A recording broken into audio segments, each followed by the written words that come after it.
Uh, One of the things we'd like to find out is why you're in Oregon as a family and yourself and your own connection. So maybe a little bit of information about when you first came to Oregon and why you were still here.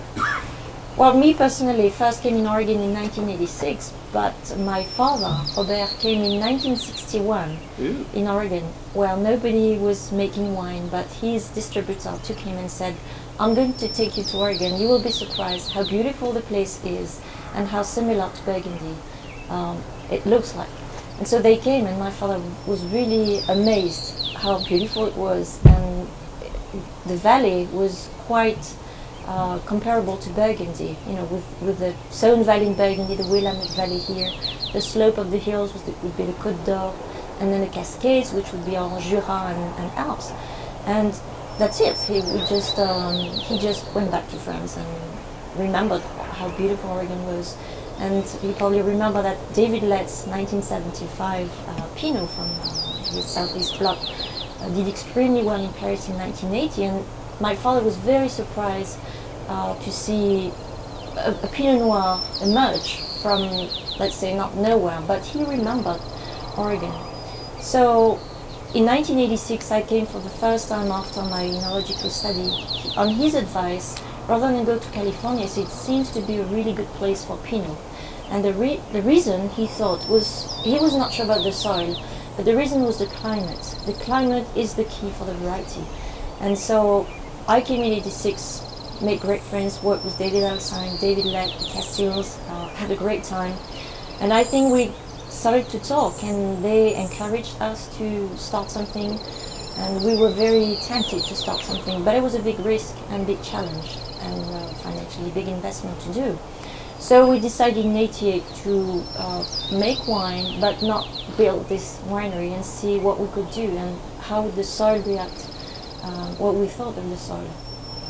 And I would say the rest is history. So the reason for Oregon and the choice for Oregon, if we were to do it again, we would choose Oregon again. The climate is just perfect to make what is superb about Pinot is elegance, balance, refined wines. That's great. That's perfect. What your father, at least in writing, has made a statement about at one point at least, two places to grow Pinot Noir, one in Burgundy and one in Oregon. Could you do you agree with that? Obviously, things continue to develop in the New World also. If you do, could you say that? I would say so. I would say the same. We have had some really beautiful Pinot Noir from other places. We see more and more Pinot Noir from New Zealand coming out. I believe Oregon is still a step more complex than New Zealand. California also, some places in California produce really refined and elegant Pinot Noir. But overall, if you take the whole growing area, I think Oregon still is a great place for Pinot. The important thing has been, I think, the viticulture. I think people here, and we applied not exactly what we do in Burgundy, but a lot of the philosophy. And my brother Philippe, who's I would say responsible for the decision of clones and rootstock, which are very important decisions because, as you know, when you plant a vine, it's not for 10 years, not for 20 years, but it's more like 50 or 60 years.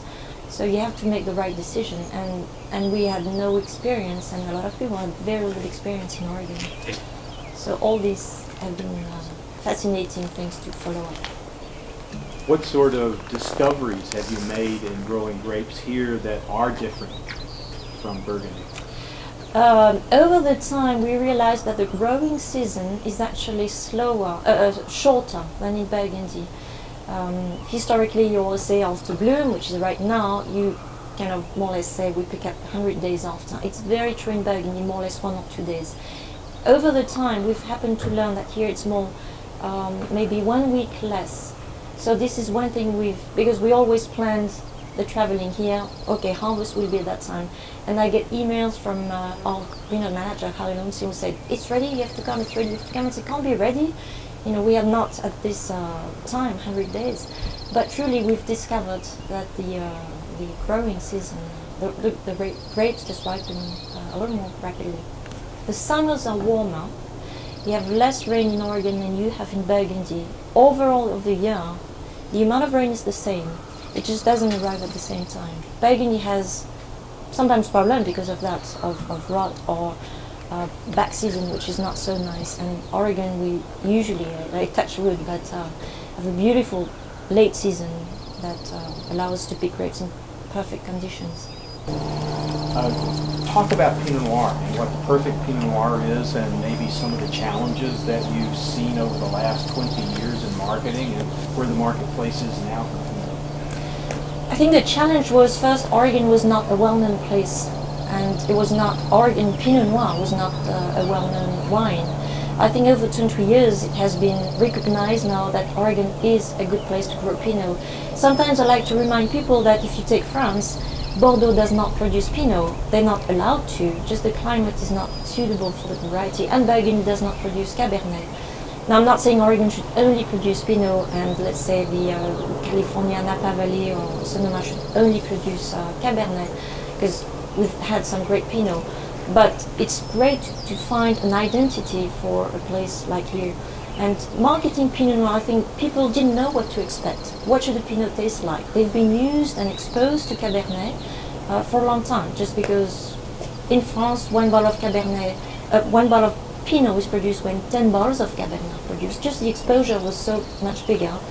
And maybe the quality of a Cabernet is a little more consistent with the great years and not so great years we've had. Sometimes the wines are not showing so well.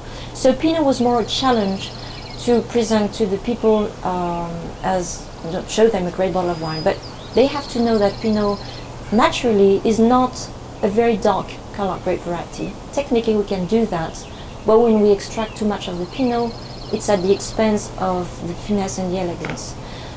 Second thing, it's not a very tannic wine, and people should not expect to have a Cabernet in the glass when they drink a Pinot. And I think through the years, I've seen a lot of change, and people really appreciate. It's a very fruit-friendly wine, and especially in this region where we have lots of, you know better than I do, but meat is excellent, lots of great vegetables. The fish is fabulous. I discovered in Oregon a combination of salmon and Pinot Noir, and I've been serving that to my friends in Burgundy for 20 years now. To say to the restaurateurs and the retailers of the U.S.? Well, I would say if they have the chance those who will be at the Pinot Camp, I think, are very lucky, because it's a fantastic and it's a unique. I don't know anything else like Pinot Camp. Even Burgundy does not do anything like that. The quality of the technical tastings and also the welcome that they will get from everybody in the industry is just amazing. Oregon is quite unique in that respect. So I will encourage them to pass on the word that Oregon produces great Pinot. People are wonderful, and if they have the chance, come and visit here, and also go to Burgundy where it actually started. Yeah. So I toast to the Pinot Noir in Oregon, Pinot Noir in the world, and certainly for those people who know and appreciate Pinot Noir. Something that I've been asked quite often, making wine in Burgundy and in Oregon, quite often people ask me, what are the similarities, what are the differences? You know, if you have two glasses, what is similar, what is not? And I would say the similarity comes from the climate, and in both cases you get very fruity wines and very elegant wines. But there are some differences that I think come from the soil. One of them being, more consistently, Oregon has more color, more spiciness, and more red fruit flavors. Burgundy has a little more red fruit, like strawberry, and the color is slightly lighter in Burgundy in general.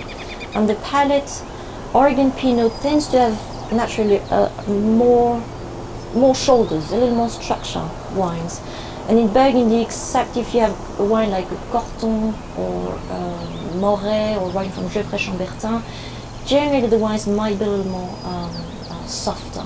So these are the differences that I think come from the soil more than the climate. The soil are very different. Burgundy is limestone, Oregon is volcanic soil.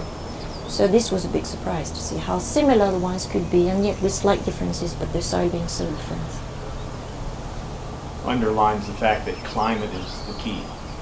Yeah, And yet climate is the key. nuance differences are soil.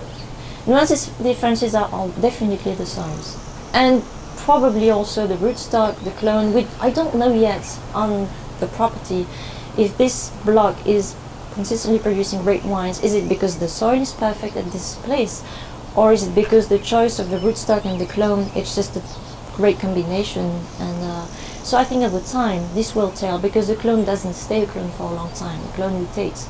So after 15-20 years, if consistently your wine is great, it's not the vine, it's the soil. Perfect. What about ageability of wines? Do you get a sense yet of the ageability of Oregon Pinot Noirs that you've made? Or is it too soon? No, we start to have that. I would say the first experience with Oregon Pinot Noir was, well, they don't age that long. 5-6 years was about maximum. Except we had a few wines that were unbelievable. Like, I remember 76 Rough and just unbelievable wines. But generally speaking, they were not aging too well. I think now we see more and more wine with aging. I think the balance is better. With DDO, we did last a vertical tasting of all the wines we've produced since 1988. All of them are still beautiful. In fact, last Friday, I was in Beaune having dinner with a friend, and my husband served a wine blind, as he always do, and said, try to guess. So we said Burgundy. It's a Grand Cru, it's from the Côte de Nuit. Couldn't quite find the vintage, and my friend said, I think it's 88, and I think 88 would be a little drier. And he said, stop searching. It was a DDO 88. So we had no idea, but it's really nice to see, and I think they do have potential. The thing was to find a good balance between the acidity and I would say the rest of the wine. Sometimes wines tend to have a little low acidity. So that's the only thing that sometimes is not quite in balance. Do you ever ameliorate the wines to adjust acidity? Some years we have to. Some years I feel that if we do not, the wines will be nice, but maybe for 1 or 2 years, and then they will fade away very quickly. So sometimes we just fine-tune a little bit, not every year.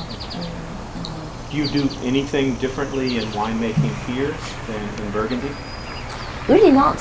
No, it's very similar. The only thing that we don't do here is keep stems. I've tried to, and I continue to try, but I'm always a little bit disappointed when I keep a lot of stems. They're very green and give a herbaceous flavor, which I personally don't like so much.